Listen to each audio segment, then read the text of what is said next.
Assalamualaikum warahmatullahi wabarakatuh. Perkenalkan, nama saya Lailatul Muharramah dari kelompok 12 dengan NIM 47 dari jurusan Manajemen Pendidikan Islam 3B. Video ini untuk memenuhi salah satu mata kuliah perencanaan pendidikan dosen pengampu Dr. Hernanelis, MPD. Baiklah, kali ini saya akan membahas tema tentang penuntasan wajib belajar. Memahami apa itu hakikat penuntasan wajib belajar.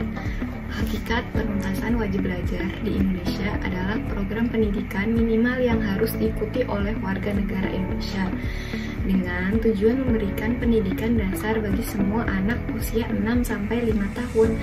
Program ini ditetapkan oleh pemerintah dan pemerintah daerah untuk meningkatkan perluasan dan pemerataan pendidikan dasar dengan fokus pada sekolah dasar dan sekolah menengah pertama atau bentuk lain yang sederajat. Selain itu, menurut Lutfiandi dan Hartarto dalam AKT 2019 halaman 10-17 mengatakan belajar ialah suatu proses usaha yang dilakukan seseorang untuk memperoleh suatu perubahan tingkat laku yang baru secara keseluruhan sebagai hasil pengetahuannya sendiri dalam interaksi dengan lingkungannya. Manfaat penuntasan wajib belajar yaitu meningkatkan kualitas sumber daya manusia. Pendidikan membantu mengembangkan keterampilan, pengetahuan, dan potensi individu yang terampil dan berpengetahuan. Fungsi penuntasan wajib belajar diantaranya yaitu 1. Memastikan akses pendidikan. 2. Meningkatkan kualitas pendidikan. 3. Mengurangi kesenjangan pendidikan. Selanjutnya yaitu tujuan penuntasan wajib belajar. Di antaranya yaitu 1. Memperluas dan memperoleh pendidikan yang berkualitas bagi warga negara. 2. Membantu warga negara melanjutkan pendidikan ke jenjang yang lebih tinggi. Yang ketiga, meningkatkan kualitas sumber daya manusia. Yang keempat, yang terakhir, memenuhi hak asasi warga negara dalam memperoleh pendidikan. Wajib belajar pendidikan dasar atau Wajar Dikdas 9 tahun tentang sistem pendidikan nasional adalah jaminan pemerintah dan pemerintah daerah bagi setiap warga negara yang sudah berusia 6 tahun untuk memperoleh pelayanan pendidikan minimal pada jenjang pendidikan dasar tanpa dipungut biaya. Wajib belajar adalah program respon pemerintah terhadap amanat institusi yang dituangkan dalam aneka peraturan dan program pemerintah yang intinya adalah bahwa pendidikan ditetapkan sebagai salah satu prioritas dalam agenda utama pengembangan nasional, yaitu sebagai berikut. A. Amanat Pembukaan Undang-Undang Dasar atau UUD 1945 yang berbunyi melindungi segenap bangsa Indonesia dan seluruh tumpah darah Indonesia dan untuk memajukan kesejahteraan umum, mencerdaskan kehidupan bangsa dan ikut melaksanakan ketertiban dunia. Selanjutnya, amanat pasal 21 UUD 1945 yang berbunyi, yang pertama, setiap warga negara berhak mendapatkan pendidikan. Yang kedua, setiap warga negara wajib mengikuti pendidikan dasar dan pemerintah wajib membiayainya. Yang ketiga, pemerintah mengusahakan dan menyelenggarakan satu sistem pendidikan nasional yang meningkatkan keimanan dan ketakwaan serta akhlak mulia dalam rangka mencerdaskan kehidupan bangsa yang diatur oleh undang-undang. Negara memprioritaskan anggaran pendidikan sekurang-kurangnya 207 dari APBN serta dari APBD untuk memenuhi kebutuhan penyelenggaraan pendidikan nasional. Ada 5 alasan bagi pemerintah untuk melalui program wajib belajar setahun. Yang pertama, lebih dari 80% angkatan kerja hanya berpendidikan SD atau SMP, tidak tamat. Yang kedua, program wajib belajar 9 tahun akan meningkatkan kualitas SDM dan dapat memberi nilai tambah bagi pertumbuhan ekonomi. Yang ketiga, semakin tinggi pendidikan akan semakin besar partisipasi dan kontribusinya di sektor-sektor yang produktif. Yang keempat, peningkatan program wajib belajar dari 6 ke 9 tahun akan meningkatkan kematangan dan keterampilan siswa. Meningkatkan wajib belajar menjadi 9 tahun akan meningkatkan UM kerja minimum dari 10 ke 15 tahun. Baiklah, selanjutnya mengidentifikasi indikator penuntasan wajib belajar. Indikator pencapaian program wajib belajar adalah kinerja pencapaian angka partisipasi kasar atau disebut dengan APK dan angka partisipasi murni atau disebut dengan APM untuk jenjang pendidikan SD sampai SMP sebesar 90% Bank Dunia 2004. Angka partisipasi kasar atau APK adalah persentase jumlah siswa keseluruhan terdapat jumlah penduduk di jenjang tertentu. Membuat formula perhitungan indikator wajib belajar. Indikator perhitungan wajib belajar dapat dilihat melalui beberapa indikator. Salah satunya adalah angka partisipasi kasar atau APK. Berikut rumus perhitungan rumus APK. APK sama dengan jumlah siswa pada jenjang pendidikan usia sekolah bahasa Indonesia 100%. APK sama dengan penduduk usia sekolah jumlah siswa pada jenjang pendidikan bahasa Indonesia, di mana jumlah siswa pada jenjang pendidikan adalah jumlah siswa yang lulus pada jenjang pendidikan tertentu. Penduduk usia sekolah adalah jumlah penduduk yang berusia sekolah biasanya antara 5-18 tahun. Kriterianya yaitu semakin tinggi APK berarti semakin banyak anak usia sekolah yang bersekolah pada jenjang pendidikan tertentu. 1. Identitas indikator wajib belajar. Angka partisipasi kasar atau APK yaitu persentase jumlah anak yang bersekolah dibandingkan dengan jumlah anak usia sekolah. Angka partisipasi murni atau APM yaitu persentase jumlah anak yang bersekolah dibandingkan dengan jumlah anak usia sekolah yang seharusnya. Tingkat kelulusan yaitu persentase siswa yang lulus dibandingkan dengan jumlah siswa yang mengikuti ujian. 2. Rumus perhitungan. Berikut adalah beberapa rumus dasar untuk menghitung indikator wajib belajar. A. Angka partisipasi kasar atau APK. APK sama dengan jumlah siswa dibagi jumlah anak usia sekolah dikali 100%. Angka partisipasi murni atau APM. APM sama dengan jumlah siswa yang bersekolah dibagi jumlah anak usia sekolah yang seharusnya dikali 100%. C. Tingkat kelulusan. Tingkat kelulusan sama dengan jumlah siswa lulus dibagi jumlah siswa yang mengikuti ujian dikali 100%. 3. Pengumpulan data. Kumpulkan data yang diperlukan seperti jumlah siswa, jumlah anak usia sekolah, dan data kelulusan.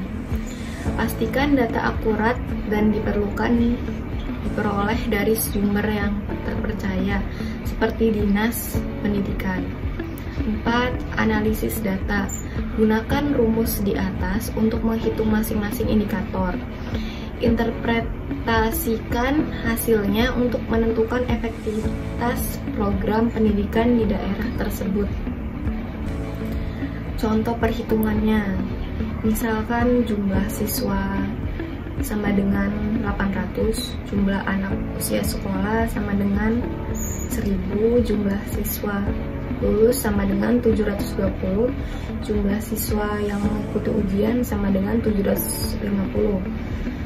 Cara menghitung APK-nya, APK sama dengan 800 dibagi 1000 dikali 100% sama dengan 80% hasilnya. Yang kedua, menghitung tingkat kelulusan. Tingkat kelulusan sama dengan 720 dibagi 750 dikali 100% sama dengan 96% hasilnya.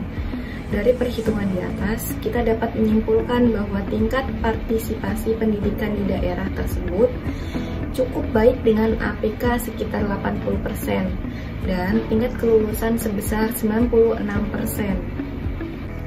Selanjutnya, strategi pelaksanaan wajib belajar.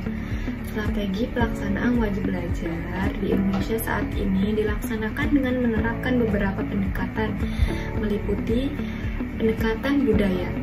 Sosialisasi wajib belajar dilaksanakan dengan memanfaatkan budaya yang berkembang di daerah tersebut. Misalnya daerah yang masyarakatnya senang dengan seni, maka pesan-pesan wajib belajar dapat disisipkan pada gelar seni. Yang kedua, pendekatan sosial. Sosialisasi wajar Kas 9 tahun yang bermutu perlu memerhatikan kondisi sosial ekonomi masyarakat. Bila dapat masyarakat ada tokoh yang disegani dan bisa menjadi panutan, maka tokoh ini perlu dilibatkan dalam sosialisasi. Yang ketiga, pendekatan agama. Pada daerah tertentu, ada yang masyarakatnya sangat agamis dan sangat menaati ayat-ayat suci. Untuk daerah seperti ini, peran para tokoh agama sangat sesuai dengan mengikuti ayat-ayat suci, maka konsep wajib belajar lebih mudah diikuti. Selanjutnya, pendekatan birokrasi. Pendekatan birokrasi ialah upaya memanfaatkan sistem pemerintah, baik di tingkat pusat maupun daerah. Pembentukan tim koordinasi di tingkat pusat, provinsi, kabupaten, atau kota, dan kecamatan merupakan salah satu bentuk pendekatan birokrasi. Yang terakhir yaitu pendekatan hukum. Pendekatan hukum ialah pendekatan yang harus digunakan untuk daerah yang masyarakatnya memiliki kesadaran terhadap pendidikan sangat rendah dan tingkat resistensinya tinggi. Hambatan dalam pelaksanaan wajib belajar. Keberhasilan program wajib belajar menuntut Soekardi 2010 dapat dibagi menjadi dua faktor, yaitu faktor internal dan faktor eksternal. Faktor internalnya merupakan faktor yang dipengaruhi dari dalam individu. Faktor internal ini meliputi kemampuan anak, minat sekolah, ekspektasi atau harapan anak, persepsi siswa tentang sekolah, dan aspirasi atau cita-cita anak.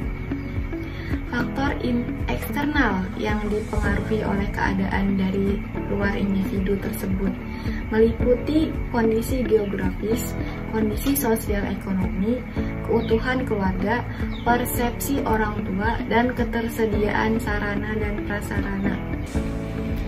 Penelitian Abdillah 2010 menyebutkan bahwa permasalahan dalam program wajib belajar antara lain yaitu tingkat pendidikan orang tua mempunyai angka partisipasi yang rendah, mata pencarian atau pekerjaan dan pendapatan orang tua mempunyai angka partisipasi yang sangat rendah. Karakteristik keluarga berperan dalam menuntaskan program wajib belajar. Angka partisipasi lingkungan tempat tinggal rendah. Kesadaran orang tua tentang pentingnya pendidikan terhitung sangat rendah juga. Faktor aksesibilitas tidak terlalu menjadi suatu masalah. Karena itu, hambatan dalam pelaksanaan program wajib belajar jadi terhambat. Selanjutnya yaitu peningkatan mutu penuntasan wajib belajar. Pembahasan tentang mutu biasanya tidak lepas dari tonggak sejarah yang menempatkan mutu sebagai esensi utama yang harus dipertimbangkan dari sebuah rencana kerja atau produksi. Dalam bidang pendidikan, Juran menegaskan bahwa dasar misi mutu sebuah sekolah adalah mengembangkan program dan layanan yang memenuhi kebutuhan umum seperti siswa dan masyarakat. Lewis and Smith secara lebih rinci menerjemahkan bahwa mutu secara keseluruhan atau total quality termasuk dalam bidang pendidikan mencakup 3 ranah yang wajib diperhatikan, yaitu seluruh proses, seluruh pekerjaan, dan seluruh personal yang terlibat. Dalam bidang pendidikan juga, untuk bisa menghasilkan mutu, terdapat 4 usaha mendasar yang harus dilakukan dalam suatu lembaga pendidikan, yaitu yang pertama, menciptakan situasi atau win-win solution. Dalam hal ini, terutama antara pemimpinan lembaga dengan staf lembaga, harus terjadi kondisi yang saling menguntungkan satu sama lain dalam meraih mutu produk atau jasa yang dihasilkan oleh lembaga pendidikan tersebut. Yang kedua, yaitu perlunya ditumbuh kembangkan motivasi intrinsik pada setiap orang yang terlibat dalam proses meraih mutu. Setiap orang dalam lembaga pendidikan harus tumbuh motivasi bahwa hasil kegiatannya mencapai mutu tertentu yang meningkat terus-menerus, terutama sesuai dengan kebutuhan dan harapan pengguna atau langganan. Yang ketiga, setiap pimpinan harus berorientasi pada proses dan hasil jangka panjang. Penerapan manajemen mutu terpadu dalam pendidikan bukanlah suatu proses perubahan jangka pendek, tetapi usaha jangka panjang yang konsisten. Yang keempat, yaitu dalam menggerakkan segala kemampuan lembaga pendidikan untuk mencapai mutu yang tertentu atau yang ditetapkan, harus dikembangkan adanya kerjasama antara unsur-unsur pelaku proses pencapaian hasil mutu tersebut. Baiklah, mungkin itu saja yang bisa saya sampaikan mengenai penuntasan wajib belajar yang terdiri dari 6 pembahasan. Pembahasan pertama yaitu memahami hakikat wajib belajar. Yang kedua, mengidentifikasi indikator penuntasan wajib belajar. Yang ketiga, membuat formula perhitungan indikator wajib belajar. Yang keempat, strategi pelaksanaan wajib belajar. Yang kelima, hambatan dalam pelaksanaan program wajib belajar. Yang terakhir, yang keenam, meningkatkan mutu penuntasan wajib belajar. Kurang dan lebihnya saya mohon maaf. Wabillahi taufiq wal hidayah. Wassalamualaikum warahmatullahi wabarakatuh.